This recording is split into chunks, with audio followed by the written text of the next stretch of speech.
ہم اپنا دروازہ کھول کے گلی میں نکلتے ہیں، آگے سے ایک بندہ آ رہا ہوتا ہے، ہم اس کو سلام کرتے ہیں، حال احوال پوچھتے ہیں، کہتے ہیں بھائی کہاں سے آ رہے ہو، کدھر جا رہے ہو؟ اگر اس بندے کے پاس کوئی جواب نہ ہو تو ہم اس کے بارے میں کیا تاثر قائم کرتے ہیں؟ ہماری سوچ کیا ہوتی ہے؟ بس ذرا اس مثال کو سامنے رکھ کے ہم خود اپنا سوچیں کہ اللہ رب العزت نے بھی ہمیں بھیجا ہے دنیا میں، ہم آئے ہیں دنیا میں اور پھر ایک دن چلے جانا ہے۔ ذرا سوچیں کہ اس آدمی کی طرح کیا ہمارے پاس کوئی جواب ہے اس آنے اور جانے میں، یا بس ایسے ہی آ گئے حادثاتی طور پہ اور پھر چلے جانا ہے؟ کیونکہ جانا تو ہے نا، اب آئے ہیں تو آنے کے بعد جانا اٹل ہے۔ دنیا کی ہر چیز میں اختلاف ہے، لیکن انسان جو دنیا میں آیا ہے اس کے جانے میں کوئی اختلاف نہیں۔ اس کا جانا ایسا ہے کہ دنیا کا ہر مذہب، ہر مسلک، ہر انسان، چاہے وہ پڑھا لکھا ہو چاہے ان پڑھ ہو، بڑا ہو چھوٹا ہو، بچہ ہو جوان ہو بوڑھا ہو، چاہے وہ مرد ہو چاہے عورت ہو، کسی بھی علاقے کا کسی بھی زبان کا بولنے والا، وہ کہتا ہے کہ بھئی مرنا ہے، موت سے کب کسی کو رستگاری ہے، آج ان کی کل ہماری باری ہے۔ یہ ایک اٹل حقیقت ہے۔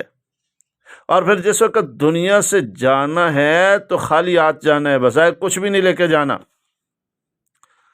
کہتے ہیں نا سکندر اعظم فوت ہونے لگے تو انہوں نے اپنے سپاہیوں سے کہا، اپنے سامنے بیٹھنے والوں سے، رشتہ داروں سے کہا، اپنے عزیز و اقربا سے کہا، بھئی جس وقت مجھے نہلاؤ نا، نہلانے کے بعد کفناؤ تو میرے دونوں ہاتھ کفن سے باہر رکھنا۔ تو پوچھنے والوں نے پوچھا، بادشاہ سلامت، یہ حکم کیوں صابر فرما رہے ہیں کہ دونوں ہاتھ کفن سے باہر رکھنا؟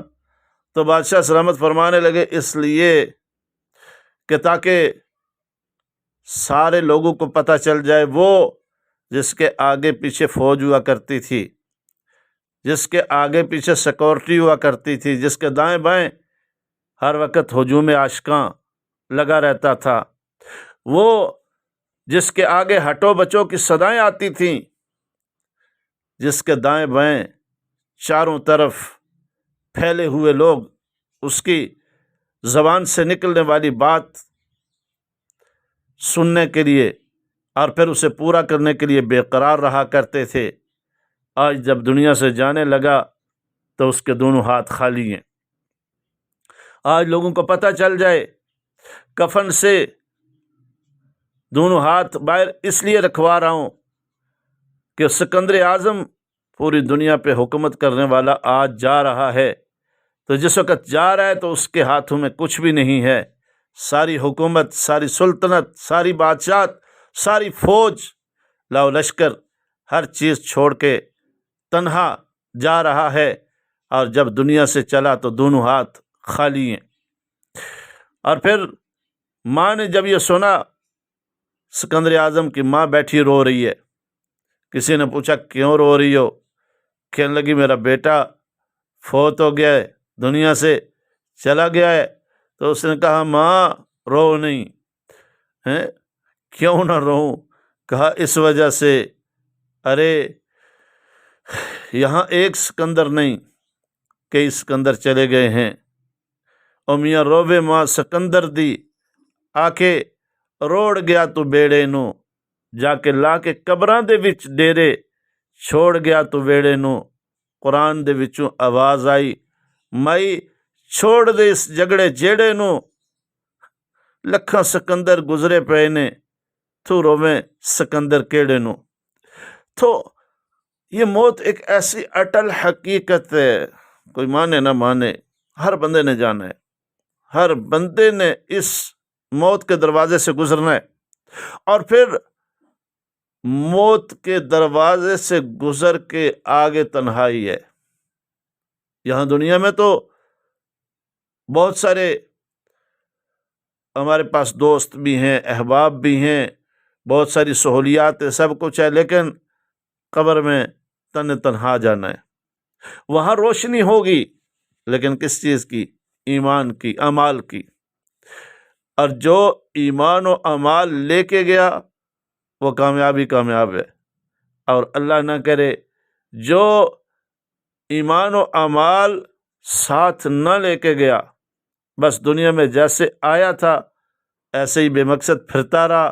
وہ جو بندہ گلی میں پھرنے والا تھا، جس کو پتہ ہی نہیں تھا میری منزل کیا ہے، تو یہ بندہ ایسا ہی پھرتا رہا، تو پھر جب دونوں ہاتھ خالی جائے گا، نہ ایمان ہوگا نہ اعمال ہوں گے، سوائے پچھتاوے کے کچھ نہیں ہوگا۔ اس لیے ہم تنہائی میں بیٹھ کے سوچیں، اکیلے میں سوچیں کہ ہم اتنی عیش و آرام جو ہمارے رب نے دی ہے، اس آرام میں، اس عیش میں، کیا وہ جو عیش و آرام دینے والا ہے اسے کہیں بھول تو نہیں گئی؟ اسے ہم بھول تو نہیں گئے؟ اس کو یاد رکھا ہوا ہے؟ اور پھر اس کے لیے ایک اور مثال بڑی پیاری ہے۔ ایک بہت بڑے بادشاہ گزرے، ابراہیم بن ادم۔ انہوں نے اپنی نوکرانی سے کہا، بھائی میرا بیڈ روم تیار کرو، میں نے آرام کرنا ہے۔ اب وہ جو کنیز تھی نا، اس نے بیڈ روم تیار کیا۔ بادشاہ سلامت کو تھوڑی آنے میں دیر تھی، اس نے جس وقت بیڈ کو دیکھا بڑا اچھا خوبصورت تھا، بڑا نرم تھا، اس نے کہا بیٹھ کے دیکھوں والا کیسا ہے۔ بیٹھی، تھکی ہوئی تھی، کہنے لگی چلو لیٹ کے دیکھوں۔ اب لیٹی ہی تھی کہ اوپر سے بادشاہ سلامت صاحب آ پہنچے۔ بادشاہ سلامت نے دیکھا، کہنے لگے تمہاری اتنی جرت میرے بیڈ پہ تم بیٹھی ہو اور پھر لیٹی ہو۔ فوراً ہاتھ میں درہ تھا، 2-3 درے جاڑ دیے۔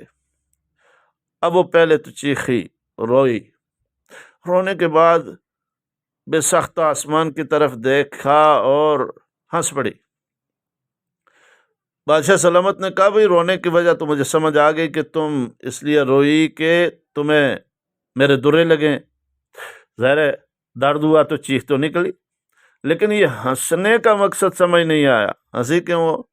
تو کہنے لگی اس لیے ہنسیوں کہ یہ عیش و آرام، یہ بستر، اس پہ 2-3 منٹ لیٹی ہوں، فوراً نقد ہی سزا مل گئی ہے، اور جو سال ہر سال سے یہاں سو رہے، پتہ نہیں اس کے ساتھ کیا معاملہ بنے گا۔ جسم کانپنا شروع ہو گیا، اللہ کی معرفت سمجھ آ گئی، اللہ رب العزت کی قدرت سمجھ آ گئی، فوراً درہ نیچے پھینکا، توبہ کی، کہا مجھے معاف کر دینا۔ ساری سلطنت ہر شے کو چھوڑ چھاڑ کے کہنے لگے بس جس مقصد کے لیے اس رب نے مجھے بنایا تھا، بس اس مقصد کو میں نے پہچان لیا ہے، اب اس مقصد کے مطابق آئندہ زندگی گزاروں گا۔ ہم ذرا سوچیں، اس کا مطلب یہ نہیں ہے کہ بادشاہی بندہ چھوڑ دے، کام کاج سارے چھوڑ کے بس مسجد میں جا کے ڈیرے لگا لے، نہیں۔ مسلمان کو اللہ رب العزت نے جو دین دیا، حضور صلی اللہ علیہ وسلم جو دین لے کے آئے، وہ دین اپنے گھر کی دہلیز سے لے کے بیت اللہ تک، بلکہ بیت الخلاء سے لے کے بیت اللہ تک ایک ایک عمل بتاتا ہے۔ ہمارا دین صرف مسجد کا دین نہیں ہے، ہمارا دین صرف روزے کا دین نہیں ہے، ہمارا دین 24 گھنٹے کا دین ہے، ساری زندگی کا دین ہے۔ صبح سے لے کے شام تک جتنے معمولات ہیں ان کو سامنے رکھیں اور دیکھیں اللہ کا حکم کیا ہے، اللہ کے پیارے حبیب صلی اللہ علیہ وسلم کا مبارک طریقہ سنت کیا ہے، اس کو سامنے رکھیے، رکھ کے زندگی گزارتے جائیے، پھر منزل مل جائے گی، اور وہ منزل رب کی رضا ہوگی، رب کی مسکراہٹ ہوگی، رب کی طرف سے مغفرت اور بخشش کے انعامات ہوں گے۔ لیکن اگر اپنی منمانی گزارتے رہے گے، اپنے دل میں جو آیا کرتے رہے، یہ تو جاندار سارے ہی کرتے ہیں کہ صبح سے شام تک کھانے پینے کی فکر، رہائش کی فکر، اور مسلمان کی شان اللہ نے الگ بنائی ہے۔